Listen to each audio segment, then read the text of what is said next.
Hi there. Today we are learning a classy brand. It is a French luxury fashion brand founded in 1946 by designer Christian Dior. The name comes from its founder and it's known worldwide for elegant fashion, perfumes and cosmetics. Since it's French, the pronunciation is smooth and slightly different from English expectations.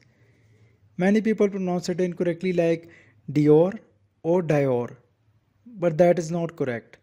The right way to pronounce it is Dior. Say it with me. Dior. Here is how you can use it in a sentence. He is wearing a Dior perfume. Dior perfume. Repeat after me. Dior. Once again. Dior. Now you got it. If this helped you, give it a like and subscribe for more pronunciation tips. See you in the next one.